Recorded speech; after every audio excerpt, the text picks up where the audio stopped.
Look, I really want to be healing this country. I want to be healing myself a bit more too.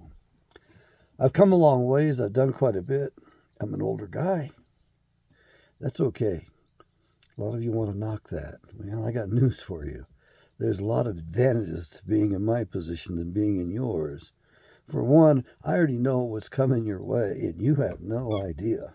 And it's going to be a real mess here. In short order, I'm not looking forward to it whatsoever. But I certainly would like to circumvent it. However, you all have lessons to learn. I've learned my lessons. Oh, have I paid for them? The most important thing that I could probably ever convey to you is the importance of character, the importance of character building. You see, as a clinical psychologist, they trained us up and mystified us, and we can mystify you. So they thought circles around us with really horrible nosology, a way of looking at things. In other words, what I'm trying to get at you is the professions today aren't what they're cracked up to be. They don't educate us very well. They lie to us and cheat us and help us to lie to you and cheat you. So what do we cheat you out of? We cheat you out of the truth, whatever's in your pockets. We fleece you. We demand high values for our services. Abraham Lincoln said that the professions are turned against the laity. Abraham Lincoln was good for a few things, and he wasn't really a very nice man, to be honest with you. He was plagued. He had an odd beginning. His roots were different than what you really think they are. They lie on the internet about him, and they hide the truth about him. He was a 3-in-1 man. Yes, 3 different species or races or whatever have you in one body. And he was very highly conflicted.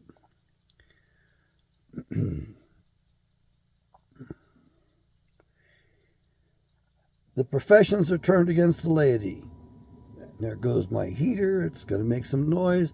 I'm up on the mountain. I'm getting warm this morning. I got enough medicine to last me another week, so I'm going to enjoy this cool air while I can before I go into the heat. I've studied a lot. I've practiced a lot. I've been through quite a bit. And I've made a determination that character building trumps it all. Character building beats it all. So no matter what your station in life, no matter how meager your resources, what's in your pocket, or what you have internally, and most of you are impoverished internally, and you have no idea. You won't realize that until you pass your 5th decade. Then you'll realize how poor you were as a person, as an adult, as a child. We pass these insults along. And so I want you to know something, that one of the principles, axioms that I've developed is that parents fail their children.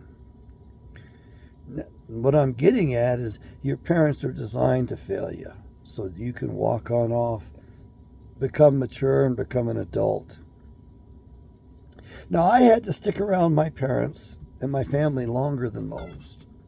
And the reason was because I was so impoverished internally. They had deprived me of so much internally that had I gone off on my own, life would have been worse for me. I would have lived out those same patterns that they heaped upon me as a child.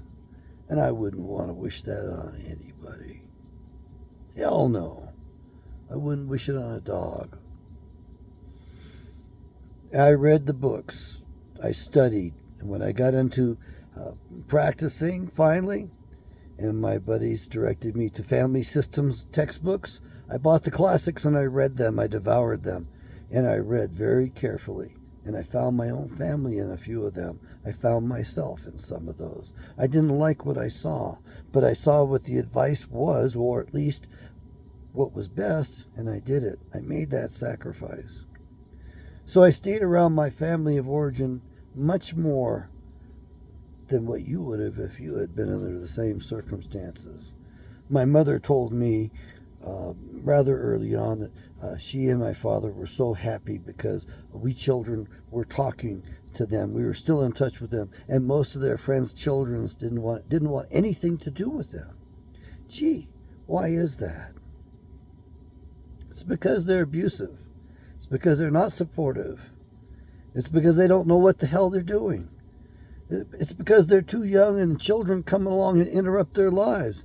Hell, they just want to party. They just want to get laid. They just want to have a good time. They don't want to have to wipe your ass. They don't have to clean your nose up. Oh my God, did my mom clean my nose? Yeah, it's one of those horrible things I remember from childhood. So don't tell me how good you women are, because I know how bad you really are. You're wicked beyond belief.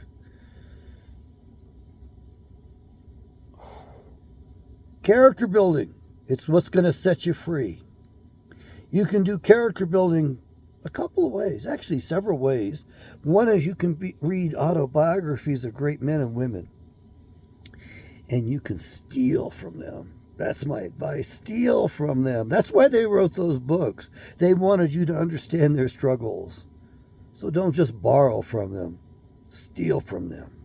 Take the best of what they tell you and put that to work in your life. So that'll save you quite a bit right there. And we haven't even got the religious path in. So it's very neutral, if you will, since a lot of you don't want to believe in God, don't want to worship God, you don't want to know Yahweh's name above all, and you don't believe there's a devil either, and I could assure you it all exists. It's all very real.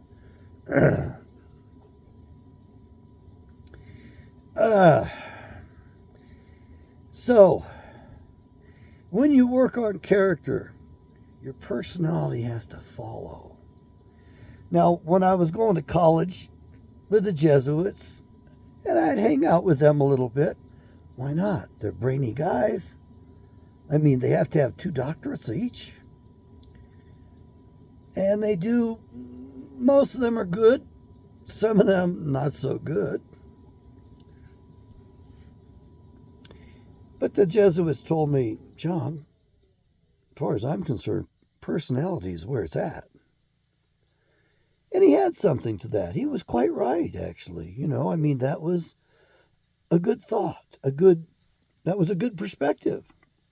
However, my circumstances were pretty dire. The difficulties I had were I was told they were insurmountable, but here I am today. I guess it's still questionable. If you're a member of my family, they won't question it at all. They're not very supportive. They're not loving. They're not kind. They aren't kind. And that's a problem right there. If a person's not kind, don't have anything to do with them. If they aren't kind to others, kind to animals, if you don't see any kindness in their business dealings, there's no honesty there. If they're not kind, stay the hell away. I mean, even if they know their business, if they're not kind, blow them off, because they will hurt you. So when we work on character, personality changes. And when personality changes, that actually helps work on Axis 1 diagnoses.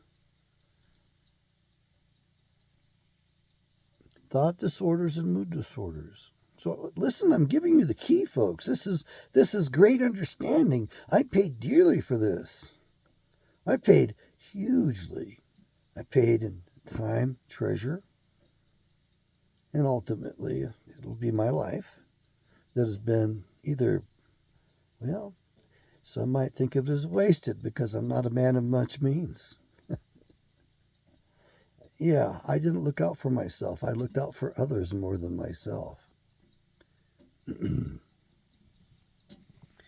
and others did not look out for me,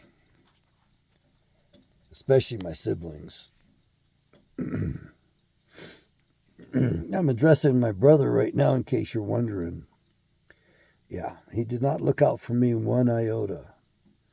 And I've looked out for my 3 nieces as best I can. But there are limitations on things imposed by them. They don't want anything to do with me. Why? Because the family painted me in real bad light. Real bad light. That's how they lifted themselves up. That's how my sister lifted herself up. That's how my brother lifted himself up. As a matter of fact, the whole family lifted itself up on me, especially my mother. You've heard of the schizophrenic mother? And I know people say, well, that's anti-female. That's anti-woman. That's misogynistic. No, it's actually quite accurate. Breakfast is done. Just a couple hard-boiled eggs. I don't eat much.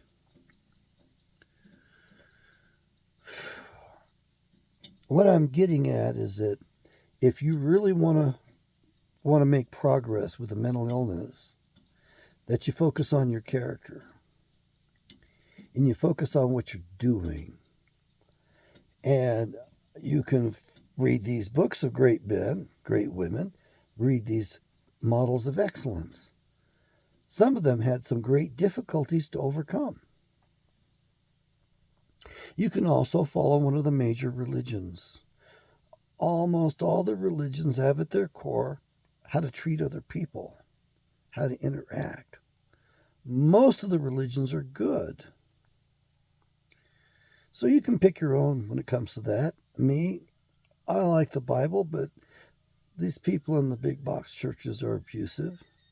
My aunt was abusive with the Bible. She used it to beat other people up. Until I set her straight. She started using it against me, and I told her what was what and what was in the Bible. And then I told her more. And she wanted to talk some. I wouldn't let her talk. I told her what was in the Bible. And I finally got in her face pretty much, and I told her, you're never going to know the Bible better than I know it. I wanted her to back off and leave people alone because she'd been beating people up with her Bible all of her life.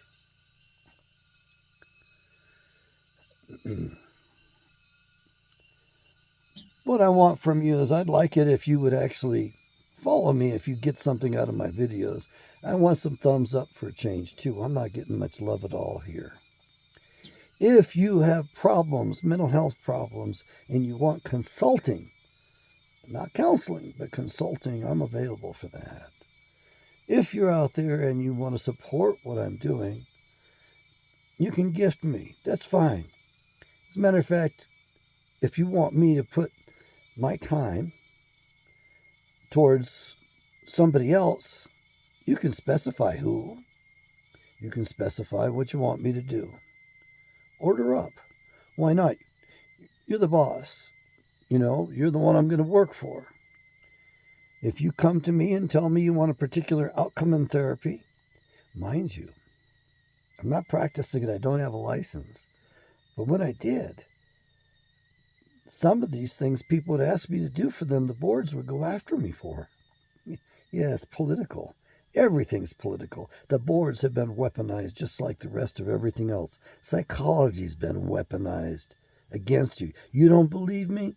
Go read Carol Quigley's big book, Hope and Tragedy, published in 1964. He had access to the records of the guys that run the show today. Intimate access. He wrote 2 volumes. Sadly, the publisher would only allow him to publish 1 volume. So we didn't get the full story and full picture from Carol Quigley. Professor Carol Quigley, the mentor of Bill Clinton and other elite snobs that you people think that you people worship. Seligman is in there. The Seligman family is named as one of the families instrumental in taking down America. You want to get the hardback cover. I almost bought one of the originals. There were only 2,000 copies of that published. I had a chance to buy one for $400, and I bought another hardback for $275, not realizing it was a cheap reprint. Maybe I paid $2.25, but whatever it was, I got screwed on it. They took the names out, some of the names out in the paperback one. Seligman is in there, and it's not spelled correctly, by the way. It's off by one letter. Seligman, he's trying to pass himself off as a father of positive psychology. You know what he's famous for? Learned helplessness. That's right, he's famous for paralyzing people psychologically. And I think they took his experiments and went underground with them because they were so unethical.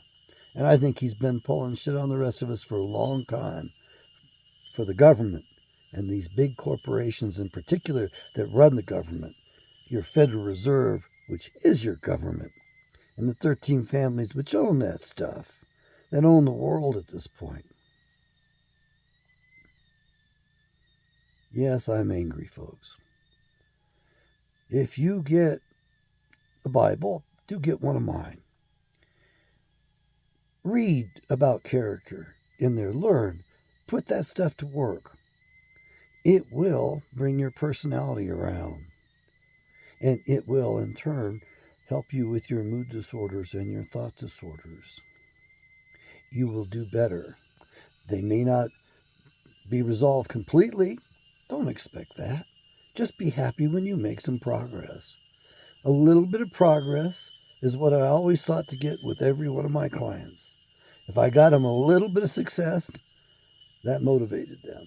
And then I knew we were on, because once we started getting a little bit of success and they were happy, I was happy. And I knew that we were going to have bigger successes. So I always went after just a simple layer of that onion that was bothering them. I ask you to like this video. Subscribe to the channel if you've stayed with me this far, for sure.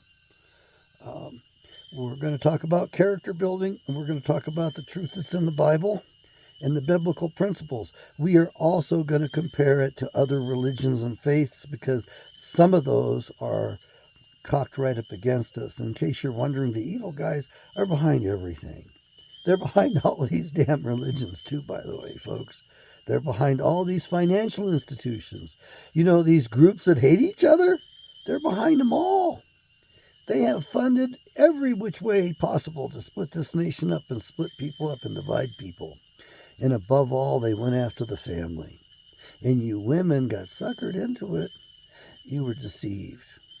You were deceived from the beginning, and most of you are deceived today, thinking that you're going to be strong and independent. And what happens is they deprive you of the purpose you were made for. What, you think I'm going to limit a woman's purpose to childhood? No, she doesn't have that much time to bear children, folks. The window of opportunity is like real short. It's real narrow.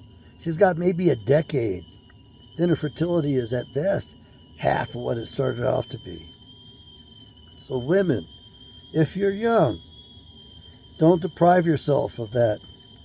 I've seen so many women's lives turned around by having children. I mean, they dedicate themselves to their children.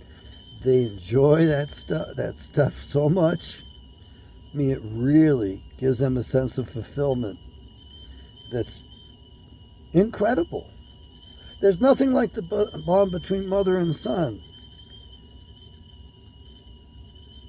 The tea has been boiling. I don't want to waste any more propane. Energy is so dear these days. So catch me up there in a little bit. I'm up in the mountains. This is liable to take 2 days to upload. I'm not going to be up here for long. I have business to take care of. I have serious family issues going on, and I would beg you for prayers to Yahweh, Creator, Father, God of the universe, and to His Son, the Messiah, Yahshua. Help me in rescuing my uncle, Roy Kent. He's in the clutches of a malignant narcissist who has gone sociopathic. She and her husband went that dark route a few months ago.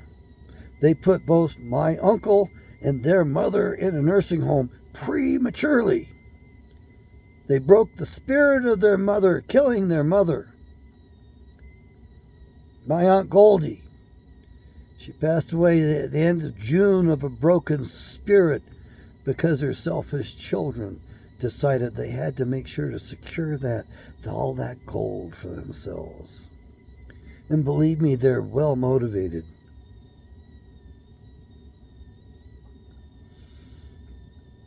Folks, I appreciate your prayers. I do. I'd like to get this ministry of mine, this whatever you want to call it, off the ground. It's not just the channel. I'd like to be able to have the wherewithal to take better care of myself, be better organized, and to be more functional. There's a few books I want to see brought to market. I used to want to write books myself, but now I just want to get some of these old biblical books out there for you, because I think you're going to need them more than you need anything from me. So, in case you don't know who I am, I'm known as Dr. John Taylor Kent. I'm a retired psychologist. My last job was working corrections. Before that, I worked in the Navajo area. I had medical privileges at the Indian Hospital at Fort Defiance. Before that, I was in Mississippi, where I worked for 4 years with some damn good oversight and a bunch of training. I got those people, they reared me up. You can only get so much from the school books, but the good people of Mississippi forced me to really grow up and mature as a practitioner. And I'm forever grateful for that. And before that, I was in the interior of Alaska as a village counselor. That was quite an eye-opener as well, working in a different culture and hearing the wisdom and the pragmatism of the natives. I do miss that a bit. I don't miss the harshness of their environment, the harshness of their little cultures up there. They do have some pretty bad battles between the natives. Man, you've never seen anything till you lived in some place like Aniak, where all those different groups try to mix, and they don't get along all that good. Thank God for basketball. It seems to be the peacemaker for the kids up there. And before that, I was in Bethel. Yes, the home of Congresswoman for all of Alaska. Belatola, I think I said it right. She doesn't like being called Congresswoman. She insists she be called representative. Doesn't she realize that a representative is a common? She doesn't like her gender. Congresswoman, my condolences on the loss of your husband in the plane accident.